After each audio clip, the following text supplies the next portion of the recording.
지난 20일 조 바이든 당선인이 미국의 제46대 대통령으로 공식 취임했습니다. 그는 상원의원 36년, 부통령 8년을 지낸 화려한 경력의 정치인이고 세 번째 도전 끝에 초강대국 미국의 대통령 자리에 올랐습니다. 78세인 그는 역대 미국 최고령 대통령으로도 기록되었습니다. 바이든 대통령에 앞서 취임식을 가진 카멜라 해리스 부통령도 최초의 기록을 세웠습니다. 그는 미국 역사상 최초의 여성, 최초의 흑인이자 아시아계 부통령이 되었습니다. 해리스 부통령은 자메이카계 흑인 아버지와 인도계 어머니 사이에서 태어났습니다. 바이든 대통령은 취임사에서 역사와 희망의 날이라면서 민주주의가 이겼다고 밝혔습니다.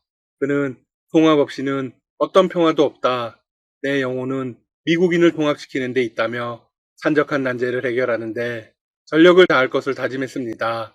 그는 국제사회의 현안에 미국이 적극적으로 관여하겠다면서 동맹을 복원하겠다는 입장도 강조했습니다. 과거 대통령 취임식은 수십만 명의 인파가 몰리는 축제 같은 행사였습니다. 하지만 올해는 코로나19 대유행과 무장시위 우려까지 커지면서 2만 5천 명의 주 방위군이 지키는 군사작전 같은 분위기 속에서 진행되었습니다. 바이든 대통령은 미국의 전염병 대유행과 경기 침체, 극심한 내부 분열 등 전례가 없을 정도의 복합적인 위기 속에 취임해 이를 수습할 막중한 책임을 안고 있습니다. 이를 반영하듯 백악관에 입성하자 곧바로 10개가 넘는 행정명령이나 지시 등에 서명하며 강한 국정 드라이브를 걸었습니다. 동맹을 중시하는 정책에 따라서 세계 각국 정상이 미국 대통령을 먼저 만나려고 안간힘을 쓰고 있습니다. 특히 일본이 가장 큰 야심을 가지고 있죠. 트럼프 대통령이 당선되었을 당시 아베 전 총리가 곧바로 달려간 건 유명한 일화입니다. 덕분에 아베 전 총리는 미국의 거수기 노릇을 톡톡히 했죠.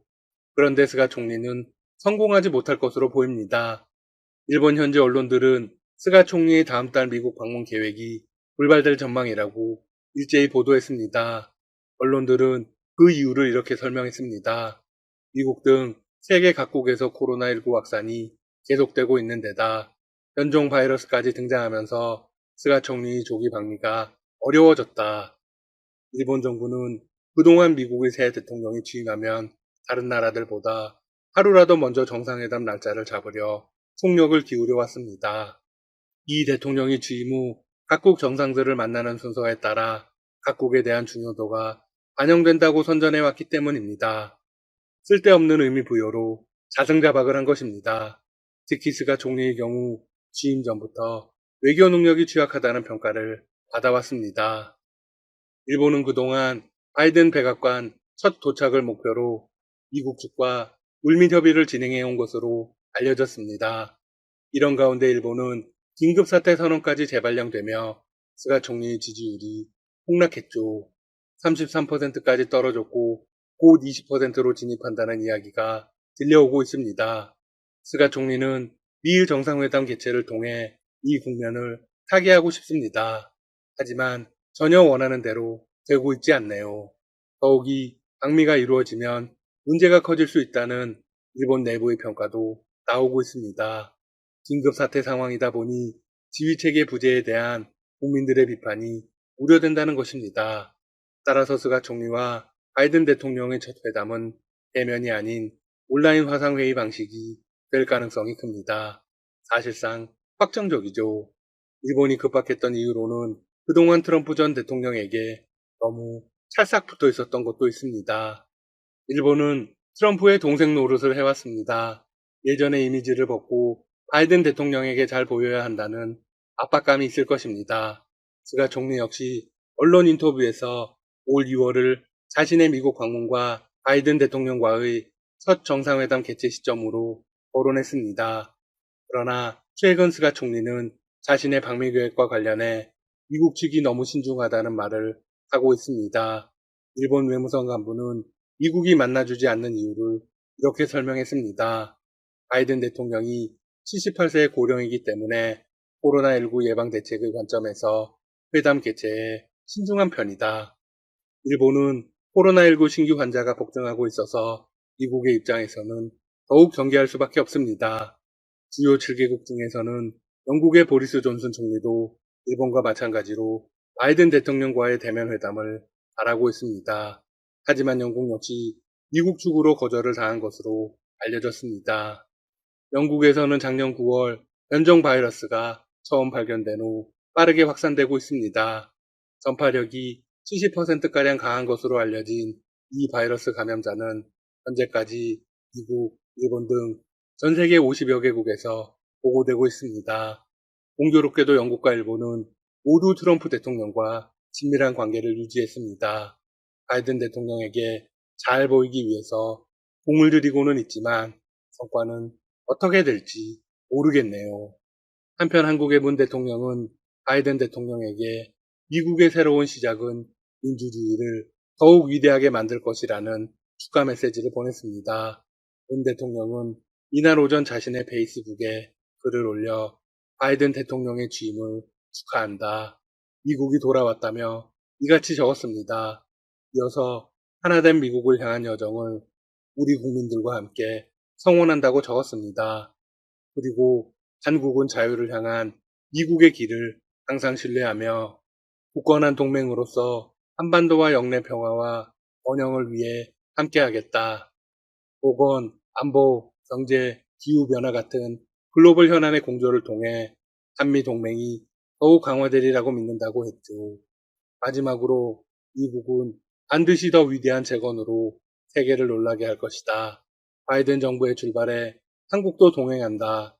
같이 갑시다라고 덧붙였습니다. 한국은 바이든 정부와 친밀한 관계를 유지할 것이 확실합니다.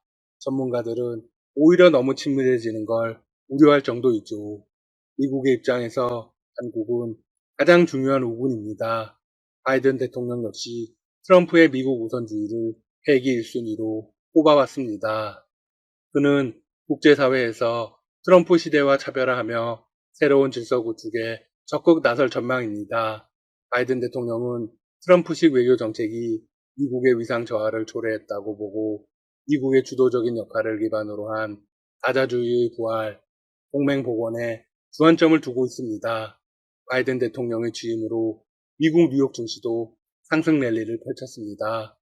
다우존스 30산업평균지수, S&P 500, 나스닥 지수 모두 상승으로 장을 마감했습니다.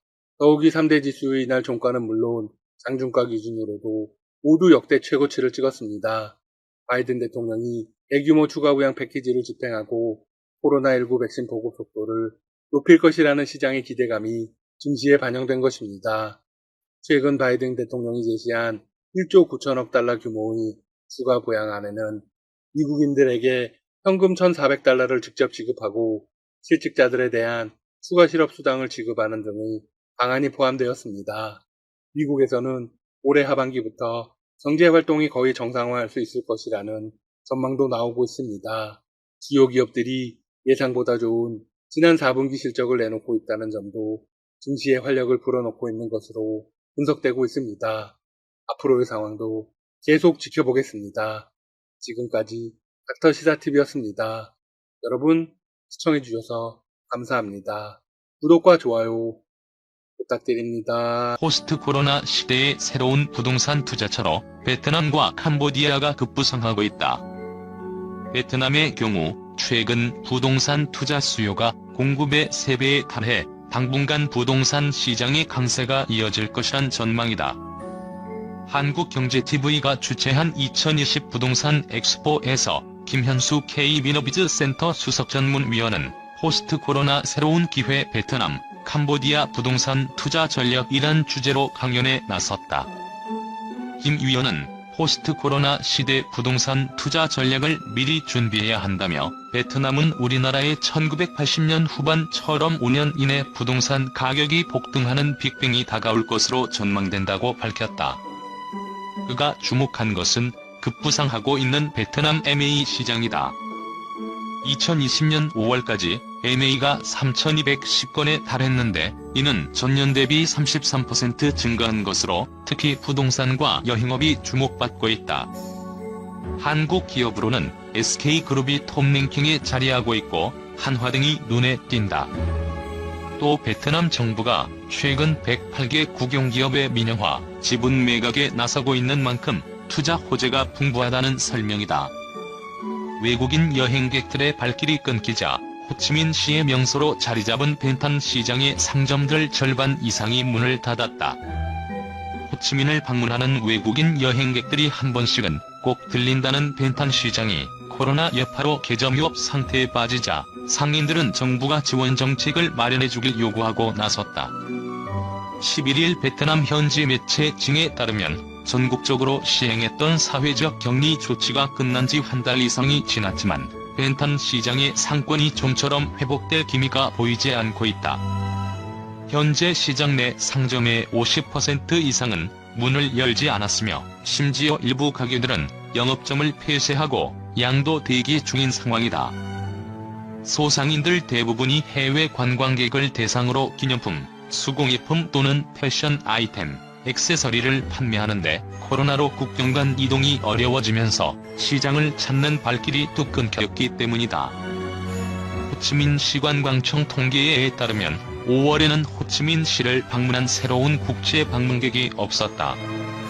올해 첫 5개월 동안 호치민시를 방문한 총해외 여행자는 130만 명 이상인데 이는 작년 동기 대비 63.17% 감소한 수치다.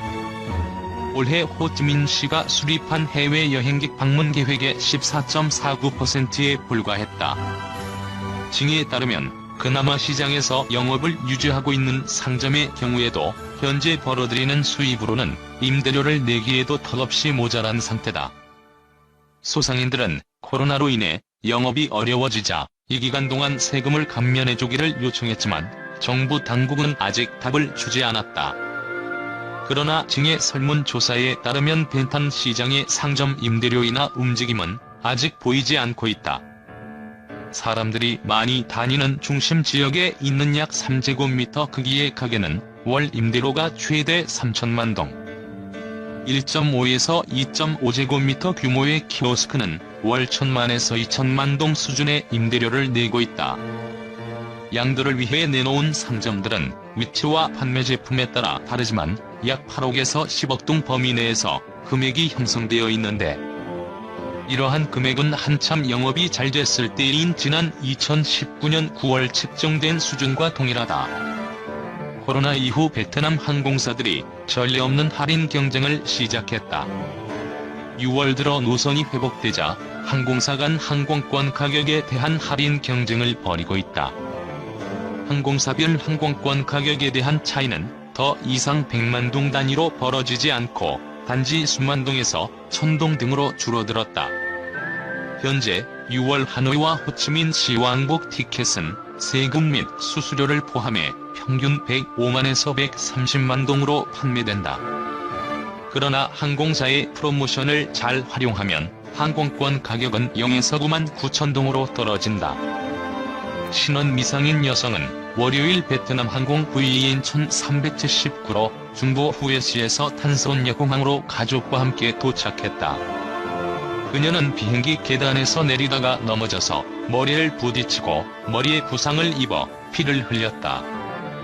그녀는 곧 175번 육군병원으로 이송되었으나 화요일에 사망했다고 베트남 항공은 보도했다. 사건 당시 계단은 비가 오지 않아 미끄럽지 않았다. 베트남 항공사는 이번 사건에 깊은 유감을 표시하며 사고 원인을 파악하고 승객의 권리를 보장하기 위한 절차를 위해 당국과 협력하고 있다고 말했다. 베트남 먹여 살리느니 한국에 있는 소상공인과 공생을 하겠습니다. 시장 상인들도 살고 시장 바구니도 채우고 내수가 살아야 미래가 옵니다. 한국을 다녀왔다던가 한국말을 할 줄 아는 베트남인 대부분이 사기꾼이라고 보면 됩니다. 마인드가 상상을 초월합니다. 필요하면 한국말, 불리하면 한국말 모른다고 합니다.